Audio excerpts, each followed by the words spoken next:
잠언 27장 17절 말씀을 보면 이렇게 되어 있습니다. 철이 철을 날카롭게 하는 것 같이 사람이 그의 친구의 얼굴을 빛나게 하느니라.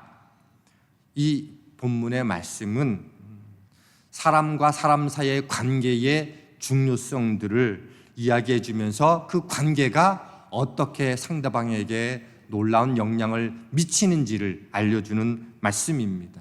이 철을 플라스틱이나 나무로 날카롭게 만들 수 있는 방법은 없습니다. 철을 날카롭게 할 수 있는 것은 오직 철뿐입니다.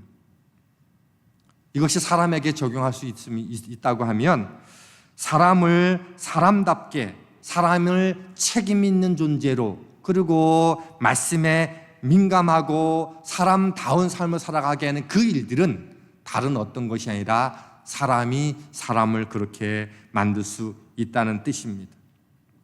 그래서 이 같은 잠언 27장 27절 17절 말씀을 이 새 번역과 공동 번역을 다른 번역을 비교해 보면 아주 우리에게 재미있게 접근할 수 있게끔 해줍니다.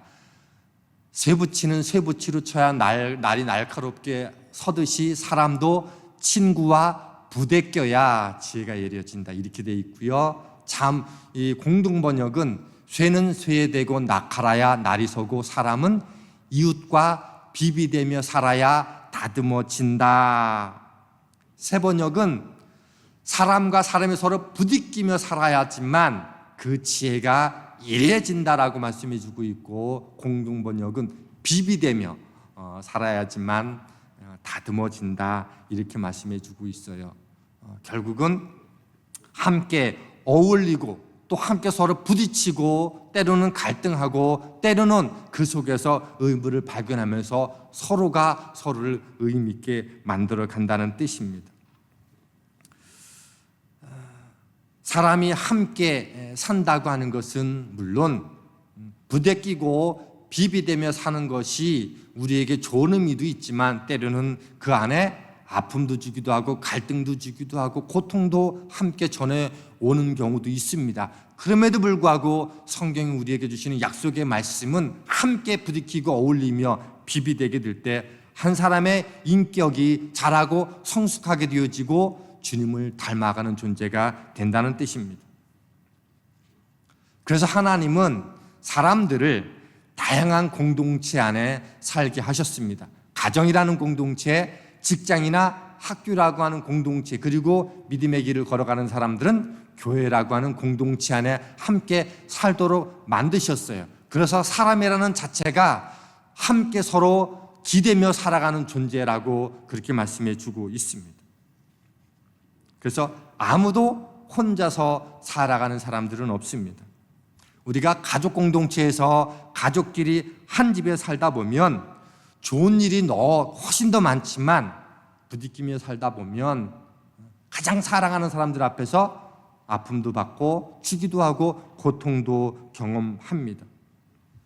가족끼리 서로 부대끼고 부딪히며 살아가는 가운데 싸우기도 하고 혼나기도 하고 양보도 하고 타협도 하고 배려도 하고 인내하면서 그 공동체 안에서 사람과 사람 사이에 살아가는 법들을 함께 배우면서 인격도 성숙하게 되는 거죠. 그러다가 가정을 떠나서 학교 공동체 혹은 직장 공동체를 만나게 되어지다 보면 가정 공동체와는 비교할 수 없는 수많은 차별과 다름과 어려움들을 경험합니다.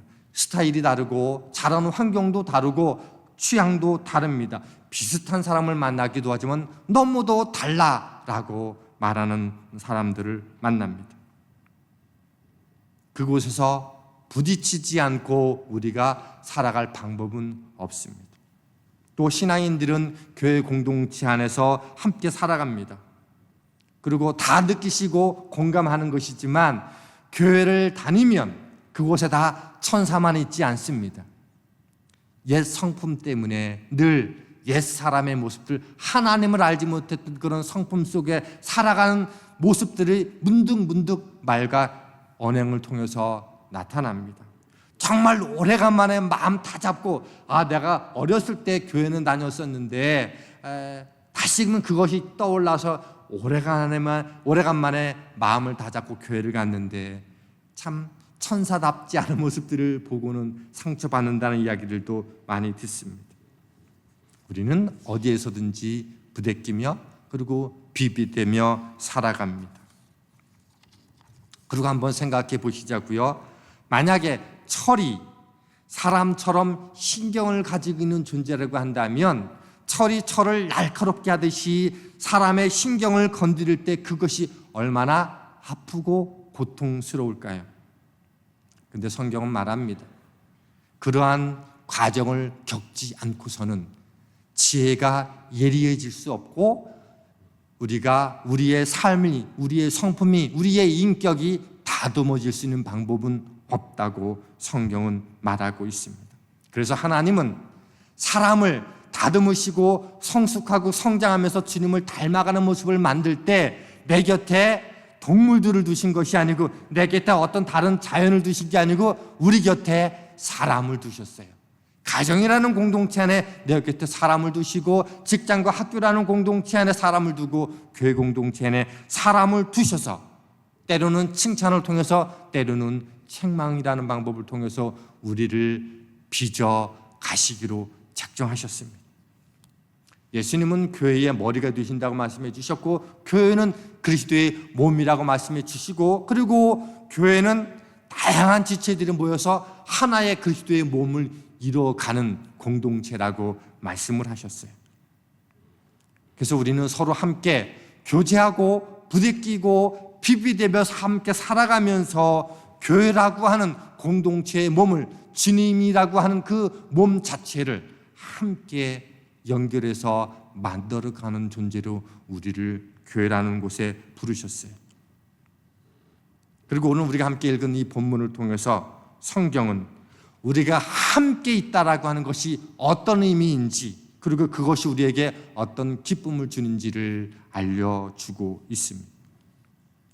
오늘 본문을 통해서 함께 생각하고 싶은 첫 번째 메시지는 이것입니다. 모든 성도는 책임관계에서 유익을 얻습니다라는 겁니다. 베드로가 예수님의 수제자로 믿음의 길들을 걸어가지만 아직 믿음이 단단히 서지기 전 그 마음속에 있었던 것은 무엇인가 하면 여전히 이 믿음과 구원의 사실들은 유대인에게 허락해 주신 것이고 이방인에게는 아직은 열려있지 않다 이렇게 생각을 했어요. 그런데 어느 날 하나님께서 베드로와 고넬료라는 사람에게 거의 같은 시간대에 하나님이 환상을 보여주셔서 베드로로 하여금 이방인인 고넬료를 만나게 해주시면서 어떤 은혜를 경험하게 했는가 하면 하나님의 복음은 유대인에게만 필요한 것이 아니고 이방인에게도 믿음으로 구원을 얻을 수 있는 길을 열어주신 거구나 라고 고넬료와의 만남을 통해서 깨닫게 해주시고 그리고 고넬료를 만났을 때 그가 믿음으로 하나님의 거룩한 구원 얻은 백성이 되었음을 확인하게 됐습니다. 그 이후에 바울이 사역하는 안디옥이라고 하는 교회에 베드로가 가게 됐어요. 방문하게 됐어요. 그리고 이제 이방인에게도 하나님이 구원의 문을 열어주셨음을 확인했기 때문에 그곳에서 원래 예전에 베드로면 이방인과 함께 먹고 마실 수 없지만 그 고넬료와의 놀란 은혜 경험 이후로 안디옥 이방 땅에 가서 이방인들과 함께 먹고 마시면서 교제를 하는 그런 식사 교제의 시간을 가졌어요.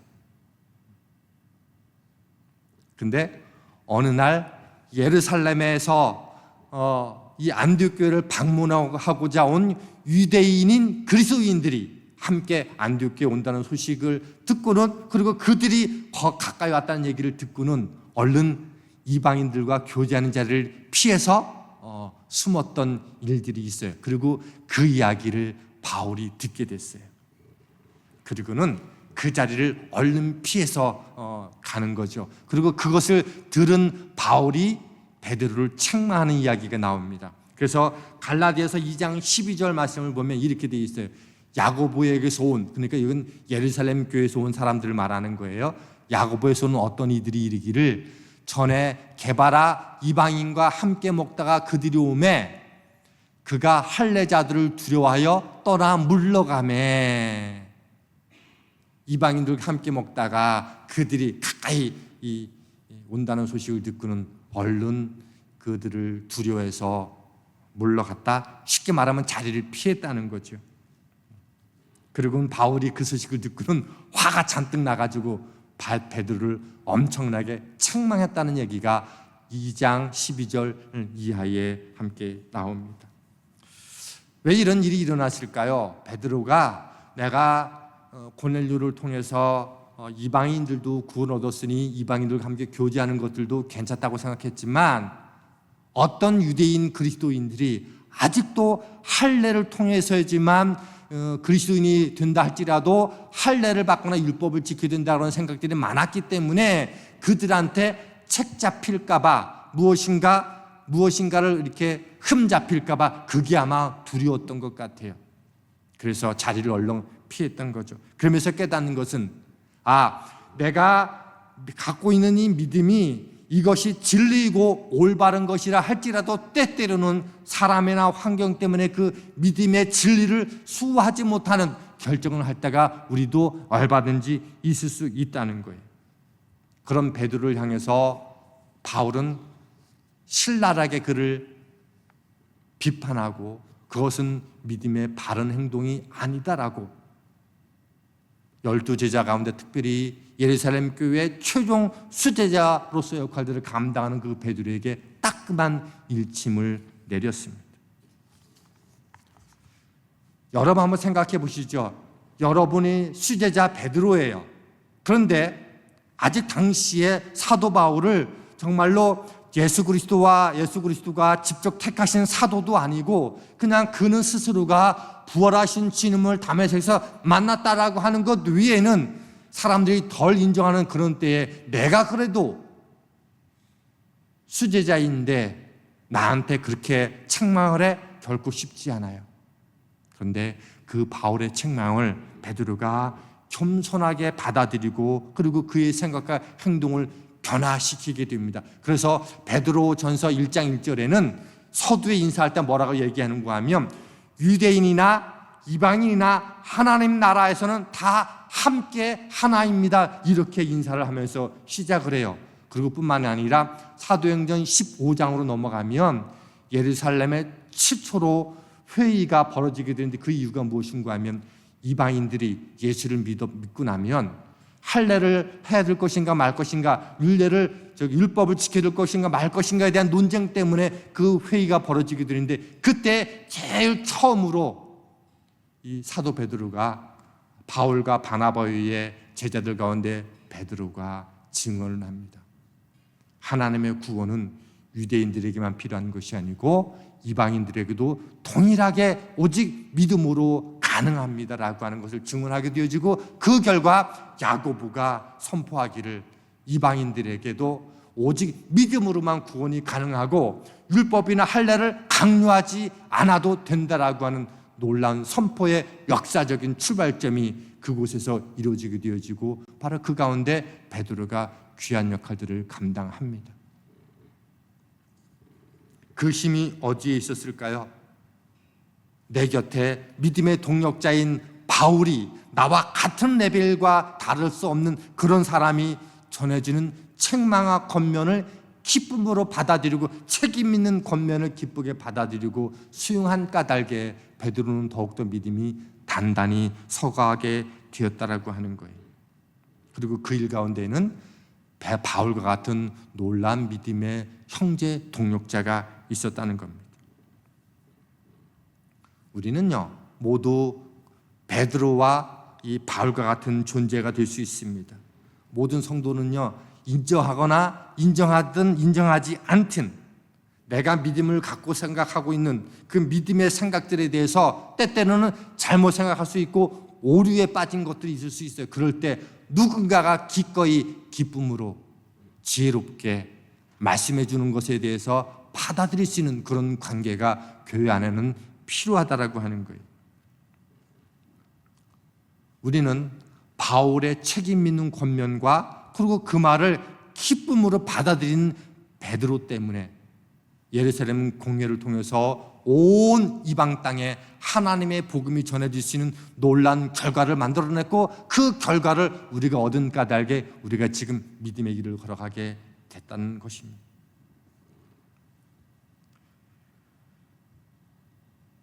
우리 중 그 누구도 혼자만으로 믿음을 성장시키고 믿음을 세워갈 수는 없습니다.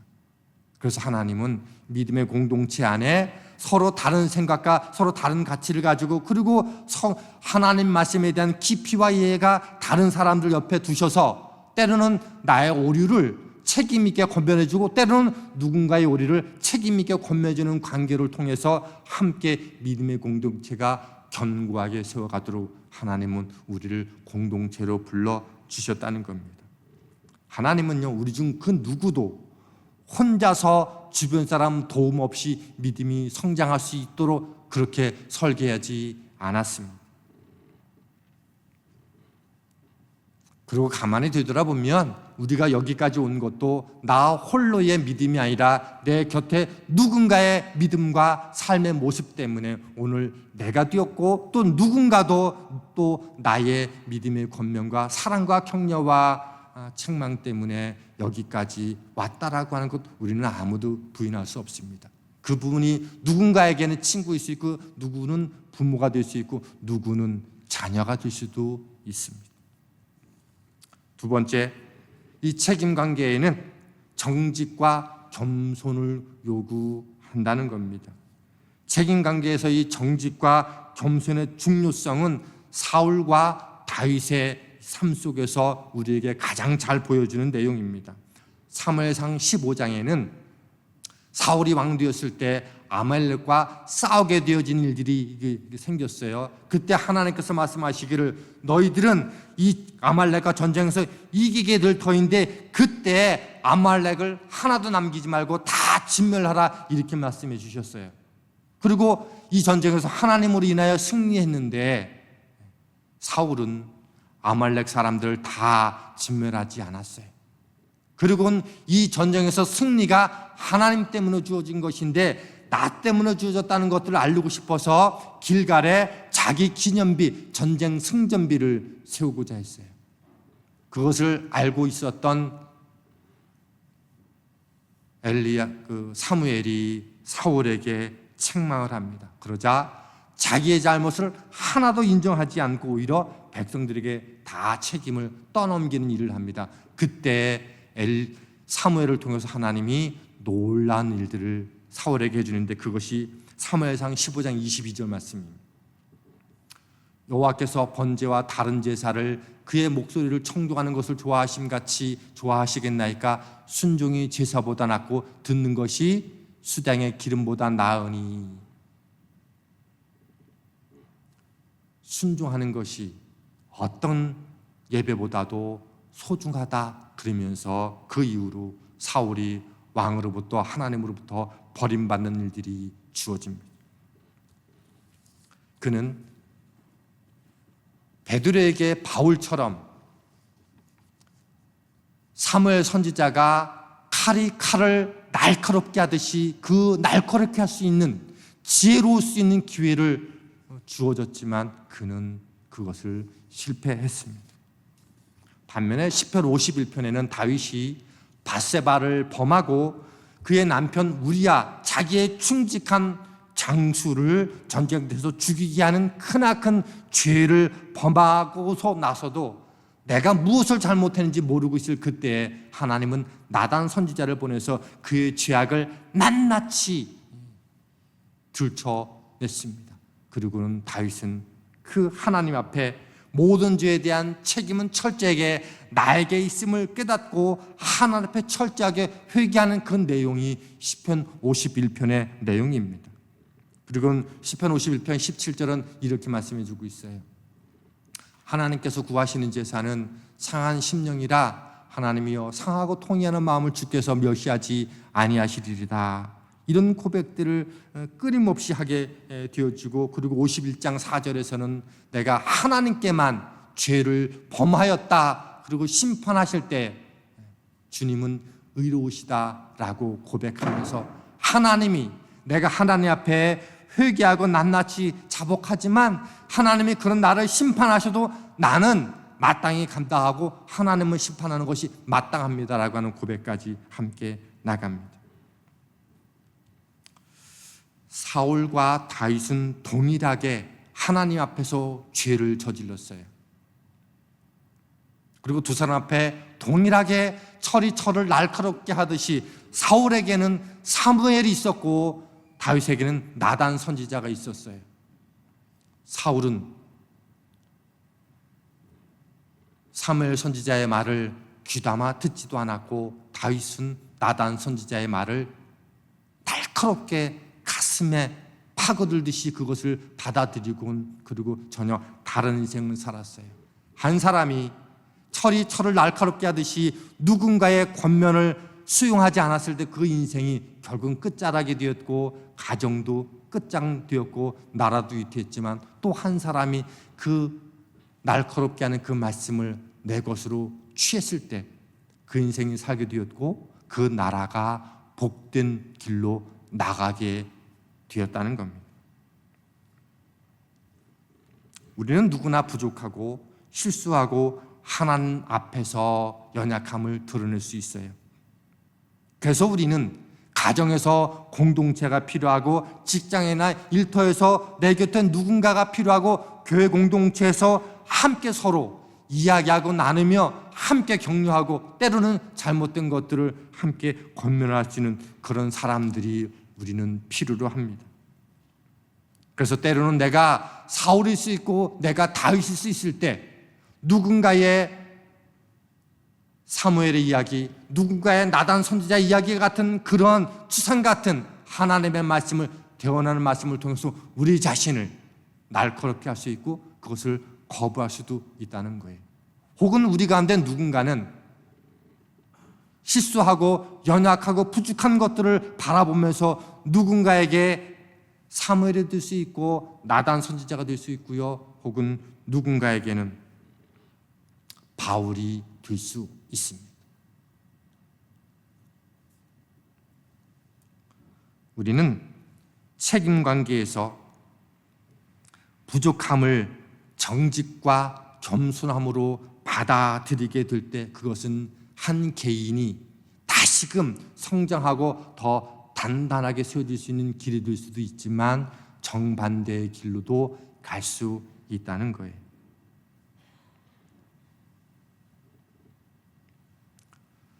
뭔가 책임을 이야기하고 부족함을 이야기할 때 그것이 당장은 쓰라리고 아픈 것처럼 왜 우리 몸에는 신경이라는 것이 있기 때문에 날카로운 것들로 얘기하면 때로는 쓰리고 아프고 고통스럽고 절망스럽지만 조금 시간이 지나면 결국은 그것이 나를 더 나은 과정으로 이끌어가는 길이 되고 교회 공동체는 가정 공동체는 혹은 또 일터는 더 나은 것들로 만들어 가신다는 거예요. 그래서 우리가 세 번째로 넘어가야 될 것이 있는데 이 책임관계는 그러기 위해서는 신뢰를 요구한다는 거예요. 갈라디아서 6장 1절 말씀에는 이렇게 기록되어 있어요. 형제들아 사람이 만일 무슨 범죄한 일이 드러나거든 신령한 너희는 온유한 심령으로 그러한 자를 바로잡고 너 자신을 살펴보아 너도 시험을 받을까 두려워하라. 이 구절은 믿음의 공동체가 가족임을 전제해서 주시는 말씀인 거예요. 한 사람이 겪는 그 일이 모두에게 영향을 미치는 것이니 서로를 돌아보아서 누군가가 좀 부족하고 연약한 일이 드러나가 것은 책망하는 그 자체를 목적으로 두지 않고 온유한 심정으로 바로 잡는 일들을 힘쓰되 그러나 그의 실수와 연약함 때문에 나도 되돌아볼 수 있는 그런 상황으로 만들어가게 될 때 이 공동체는 온전하게 세워질 수 있다라고 말합니다. 이렇게 누군가의 이야기를 듣고 누군가에게 말을 전해주려고 그것이 상처가 되지 않으려면 우리는 뭐가 필요한가 하면 신뢰가 필요하다는 거예요.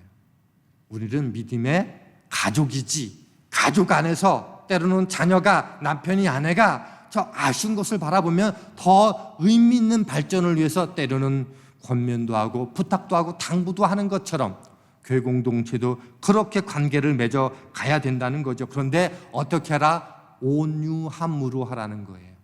온유함은 뭐예요? 내가 이렇게도 저렇게 할 수 있는 말과 능력이 있지만 어떻게 그 상대방의 마음을 잘 헤아려서 어떻게 내가 말하고 싶은 대로 말하고 행동하고 싶은 대로 행동하는 게 아니라 그 힘을 참고 절제하면서 그를 어떻게 하면 회복시킬 수 있을까? 다시금 하나님 앞에서 온전한 관계를 맺을 수 있을까? 그 마음을 가지고 함께 나도 그럴 수 있으니 어떻게 이것을 잘 헤아릴까? 그러한 마음으로 하는 게 온유한 마음으로 한다는 겁니다. 그러면서 이 갈라디아서는 우리에게 2절을 소개해 주고 있어요. 너희가 다른 사람의 잘못을 볼 때 바로 잡아줘야 되는데 그러나 온전함으로 해야 되는데 그때 놓치지 말할 게 있어. 너희가 짐을 서로 지는 것들이 필요해. 그래야지만 그리스도의 법을 성취할 수 있어. 이렇게 말합니다. 이 짐은 어떤 짐인가 하면 우리가 믿음의 길들을 걸어가면서 이 땅 가운데서 세상 속에서 학교에서나 직장에서나 가정에서나 뭔가 거룩하게 하나님의 자녀로 살아갈 때마다 부딪히게 되어지는 여러 가지 어려움들이 있어요. 그게 뭐예요? 영적인 싸움인 건데 그런 짐이 우리 가운데는 있다는 거예요. 그런 짐은 어떻게 된다? 함께 져야 된다는 거예요. 뭐 예를 들면 그런 거죠. 세속적인 가치관들, 일상에서 어떻게 하나님의 사람답게 윤리와 도덕적인 삶을 실천해야 될 것인가? 그리고 요즘 얼마나 많은 미디어들이 우리를 유혹하고 있습니까? 그리고 성경적인 세계관으로 살아가게 될 때 부딪히는 갈등들이 너무도 많이 있어요. 이런 것들은 함께 주일, 함께 예배에 모여서 함께 성도들과 함께 그런 것들을 교제하고 나누면서 함께 아이고 애썼네, 힘들었겠다, 힘내, 나도 그랬었어. 그러면서 서로 경험들을 함께 나누면서 서로 함께 유래주고 격려주며 기도해 주는 것, 그게 뭐예요? 서로 짐을 진다라고 하는 의미입니다. 그래서 이런 관계가 되려면 상대방에 대한 전적인 신뢰, 우리가 가족이지라고 하는 신뢰가 있어야 되는 거예요. 누군가가 서로를 가족으로 여기려면 그가 하는 말 혹은 내가 하는 말이 서로에게 유익이 되고자 하는 것이지에 대한 철저한 신뢰가 필요한데, 예를 들면 그런 거죠. 다른 사람의 기도 제목을 들었어요. 그리고 늘 기도해요. 그리고 만날 때마다 교제할 때마다 어떻게 됐어? 라고 묻는 것.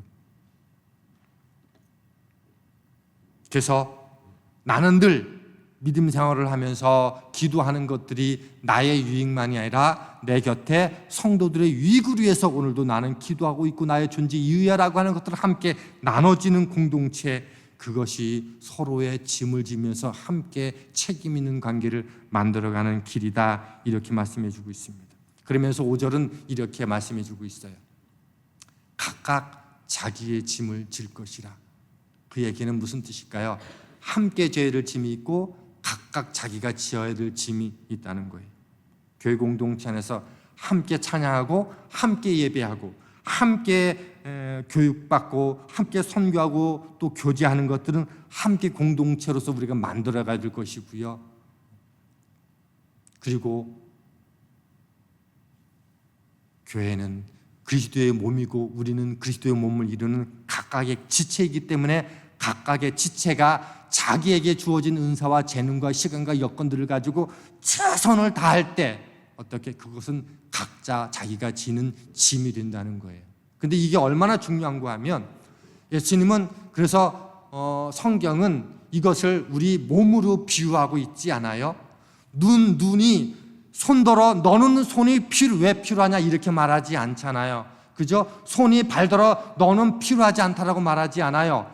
손을 외출했다가 집안에 들어오면 손을 깨끗이 씻는 이유는 손만 깨끗하기 위해서가 아니잖아요. 나의 온몸을 깨끗하게 하기 위한 것이지 않습니까? 마찬가지로 내가 교회 공동체 안에서 함께 감당하던 것 외에 내게 주신 은사와 재능들을 가지고 내가 열심히 감당해야 되는 이유는 나 혼자 거룩하게 되기 위해서가 아니라 나의 거룩함 때문에 내 곁에 다른 지체가 이 전체라고 하는 하나의 몸된 교회가 건강하게 서로 연결되어져서 함께 깨끗함을 유지할 수 있기 때문에, 거룩함을 유지할 수 있기 때문에 나의 거룩은 곧 공동체의 거룩이 될 수 있기 때문에 그렇다는 거예요.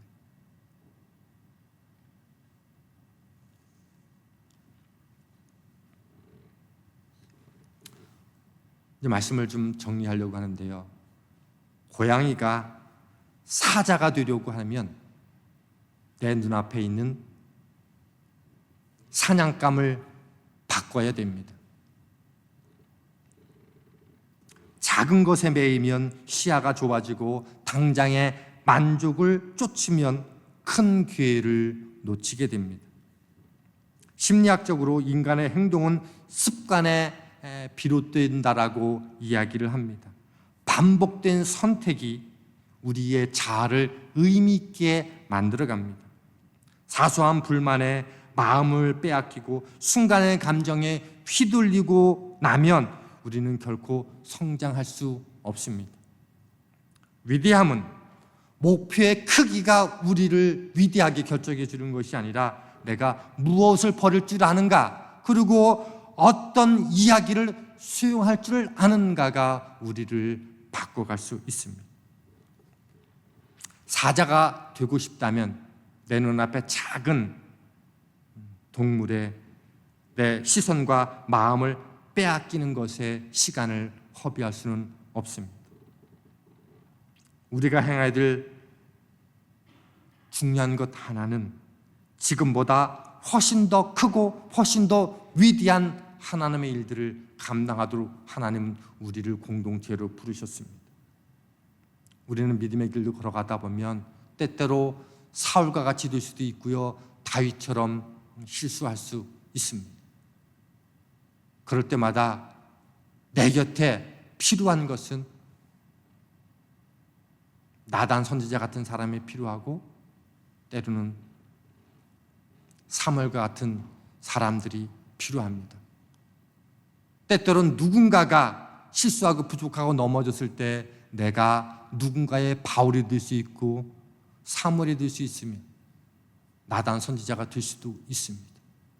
그런 것들이 공동체 안에서 함께 자연스럽게 어우러지면서 상처받지 않고 우리가 누군가 가족이다라고 하는 것들을 하나님의 안에서 확실하게 깨닫고 고백하게 될 때 우리 각각의 개인의 믿음과 삶은 성장하고 성숙하게 되어지고 주님을 닮아가는 것도이고요, 그 한 사람 한 사람이 모여져 있는 공동체가 될 때 그 공동체는요 하나님의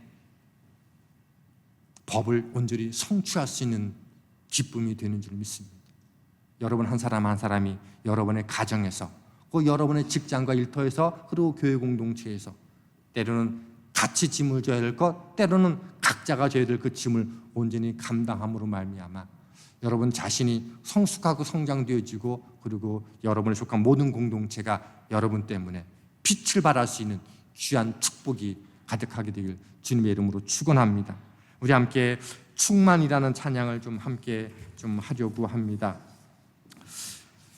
오늘 설교 말씀과 직접적으로 연결되는 것 같지는 않아 보여도 가사가 이렇게 돼 있어요.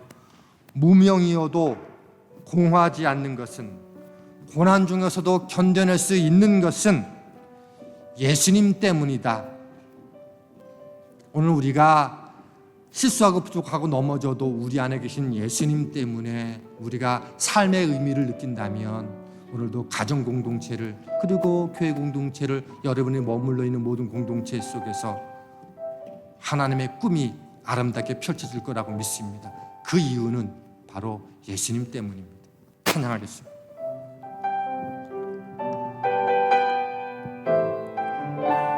무명이어도